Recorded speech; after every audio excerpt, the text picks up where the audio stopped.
अस्सलाम वालेकुम दोस्तों, मैं name Abdul Hannan and you are watching study वाली क्लास। दोस्तों फिज़िक्स में आज हम देखेंगे कि हम जो है वो डायमेंशनल एनालिसिस के ज़रिए से जो है वो किसी भी जो फिज़िकल जो क्वांटिटी है उसका जो फार्मूला है वो कैसे ड्राइव करते हैं। ठीक है, आज हम जो फार्मूला ड्राइव करेंगे वो बेसिकली डायरेक्ट फोर्स के लिए होगा। ठीक है, इससे स्टार्ट होने से पहले अगर आपको ये वीडियोज़ पसंद आ रही है तो इनको ज़रूर लाइक करें, कमेंट करें, शेयर करें और मेरे चैनल स्टडी वाली क्लास को भी ज़रूर सब्सक्राइब करें और बेल आइकन को भी प्रेस करें ताकि आपको आने वाली वीडियोस की नोटिफिकेशन मिल सके। ठीक हो गया। अब हम क्वेश्चन पहले पढ़ते हैं कि हमारे पास क्वेश्चन क्या है। तो स्टेटमेंट ये है कि जब एक सॉलिड स्फीयर जो है, ठीक है, जब एक सॉलिड स्फीयर जो है वो लिक्विड के थ्रू जो है वो मूव करता है, ठीक है, तो जो लिक्विड जो है वो बेसिकली जो फोर्स है, ठीक है, फोर्स एफ के ज़रिए से जो है वो उस मोशन को अपोज करती है। ठीक है, तो क्योंकि यानी कि जो बेसिकली आप ये भी कह सकते हैं कि जो ड्रैग फोर्स है बेसिकली वो फोर्स ऑफ फ्रिक्शन है इन द लिक्विड। ठीक है, लिक्विड स्टेट में, ठीक है, जो फ्रिक्शन की जो फोर्स है उसको हम जो है वो ड्रैग फोर्स कहते हैं। ठीक है, तो जो ड्रैग फोर्स की जो मैग्नीट्यूड है वो डिपेंड करती है कोफिशिएंट ऑफ विस्कोसिटी, ठीक है, और जो रेडियस है स्फीयर का और जो स्पीड है स्फीयर की उसमें। और अगर हम जो है वो क्वेश्चन में ये है कि अगर हम एज्यूम करें कि जो फोर्स है वो प्रोपोर्शनल है किसके डिफरेंट पावर्स, इस क्वांटिटीज़ की जो डिफरेंट पावर्स हैं, तो हमने जो है वो डायमेंशंस के मेथड के ज़रिए से जो है वो फोर्स के जो ड्रैग फोर्स है उसका फार्मूला है वो बताना है। ठीक है, उसका हम फार्मूला गेस करना है। तो गिवन हमारे पास जो डाटा है वो ये है कि हमारे पास जो है वो जो विस्कोसिटी है उसकी जो डायमेंशंस हैं वो गिवन है जो कि m1 L-1 T1 है। ठीक है, ये इसकी डायमेंशन है। इसके बाद जो रेडियस की जो डायमेंशन है वो है L1 पावर ही हो गई। इसके बाद जो वेलोसिटी की जो डायमेंशन वो L1 T-1 होगा और जो फोर्स की जो डायमेंशन है वो है m1 L1 T-2 kg/-2। हम स्टार्ट करते हैं।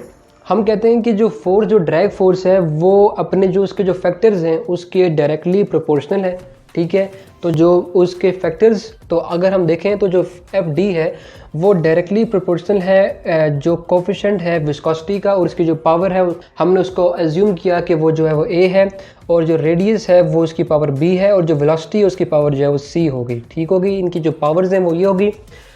प्रोपोर्शनैलिटी साइन को इक्वलिटी साइन से कन्वर्ट करने के लिए हम जो है वो एक प्रोपोर्शनैलिटी कांस्टेंट इंट्रोड्यूस करेंगे जो कि k होगा।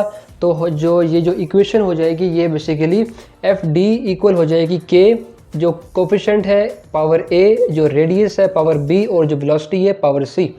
अब हम इनकी जो डायमेंशंस हैं वो उनको रिलेट करेंगे। जो फोर्स की जो डायमेंशन थी वो है m1 L1 T-2 और यहाँ पर हमारे पास जो कोफिशिएंट था, ठीक है, विस्कोसिटी की, उसकी जो डायमेंशन है वो m1 L-1 T-1 जो कि गिवन था, इधर हो गया, और इसकी जो पावर है वो a हो गई। और हमारे पास जो रेडियस है उसकी जो है वो L1 है और इसकी पावर b है L, और जो पास वेलोसिटी है वो L1 T-1 और जो पावर जो होगी वो c हो जाएगी। ठीक हो गया। अब अगर हम देखें तो ये जो जो हमारे पास जो राइट हैंड साइड है इसमें जो हमारे पास जो क्वांटिटीज़ हैं, जो हमारे पास जो डिफरेंट डायमेंशंस हैं, अगर हम उनको जो है वो सेपरेट लिखें और जो उनकी जो पावर्स हैं वो इकट्ठी लिखें क्योंकि जो इनकी जो डायमेंशंस हैं उनकी जो बेस है वो सेम है, तो हम पावर्स को जो है वो ऐड कर सकते हैं। तो बेसिकली जो हमारे पास m होगा, ठीक है, उसकी पावर a हो जाएगी। l जो है हमारे पास उसकी पावर -a यहाँ से और +b यहाँ से और +c जो है वो यहाँ से, जो थर्ड टर्म है वेलोसिटी की, और जो टाइम जो होगा, जो t हमारे पास है उसकी जो डायमेंशन होगी वो यहाँ से -a होगी और यहाँ से -c हो जाएगी।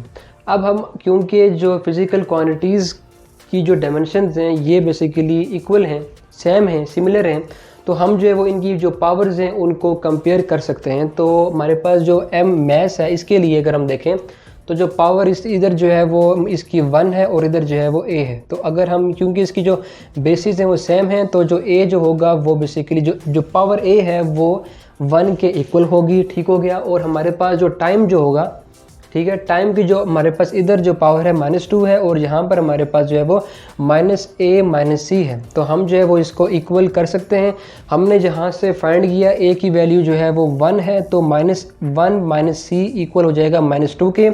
तो यहाँ से अगर हम जो है वो c को एक तरफ ले जाएं और जो है वो -1 -2 है वो यहाँ आकर +2 हो जाएगा और हमारे पास जो है वो -1 + 2 1 के इक्वल होगा, जो कि बेसिकली c की पावर होगी। और यहाँ पर जो है वो हमारे पास a की पावर 1 थी, c की पावर भी 1 आ गई। अब अगर हम लास्ट देखें लेंथ जो l है उसके लिए अगर हम देखें तो यहाँ पर जो उसकी जो पावर है वो 1 है और यहाँ पर जो हमारे पास जो पावर आई है वो -a + b + c है। तो अगर हम इनको इक्वलाइज कर लें तो यहाँ पर हमने जो है वो a की जो पावर थी, जो वैल्यू जो थी वो फाइंड की 1 है और जो हमारे पास c थी उसकी वैल्यू भी जो है वो 1 थी। तो -1 + b + 1 हो जाएगा, इक्वल होगा 1 के। -1 और +1 जो है वो अपोजिट हैं, तो इसी वजह से जो है वो हम उनको कैंसिल कर देंगे। तो जो b की जो पावर थी, जो b उसकी जो वैल्यू होगी वो भी 1 होगी।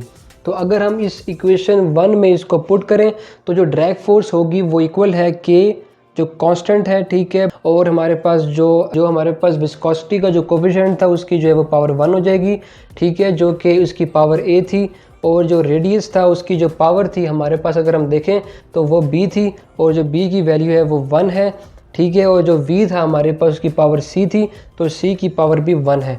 तो इसको तो इसीलिए जो है वो ये जो होगा वो k जो कोफिशिएंट, जो विस्कोसिटी का कोफिशिएंट है और जो हमारे ड्रैग फोर्स होगी वो इक्वल हो जाएगी जो कांस्टेंट k है और जो हमारे पास जो विस्कोसिटी का जो कोफिशिएंट है, रेडियस और वेलोसिटी के। अब क्योंकि जो कांस्टेंट है इसकी जो डायमेंशनल एनालिसिस जो है वो हमें जो है वो कांस्टेंट की जो वैल्यू है वो नहीं बता सकती, इसीलिए जो हमने एक्सपेरिमेंट से जो इसकी जो वैल्यू कैलकुलेट की है k की वो थी हमारे पास 6π। तो अगर हम इस फॉर्मूले में जो है वो 6π को पुट कर दें तो जो हमारे पास जो फाइनल जो लुक होगी इस फॉर्मूले की, जो कि हमने डायमेंशनल एनालिसिस के थ्रू जो है वो फाइंड किया है, वो होगा हमारे पास FD = 6π मल्टीप्लाई बाय जो विस्कोसिटी का कोफिशिएंट है, multiply by radius and multiply by velocity.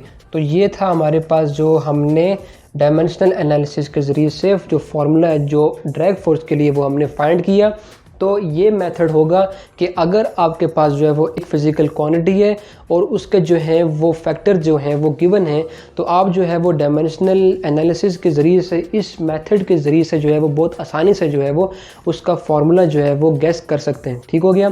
तो आई होप कि आपको जो है ये जो मेथड है ये समझ आ गया होगा। आज के लिए सिर्फ इतना ही। तो अगर आपको ये लेक्चर पसंद आया तो इसको ज़रूर लाइक करें, शेयर करें और मेरे चैनल स्टडी वाली क्लास को ज़रूर सब्सक्राइब करें और बेल आइकन को भी प्रेस करें ताकि आपको आने वाली वीडियोस की नोटिफिकेशन मिल सके।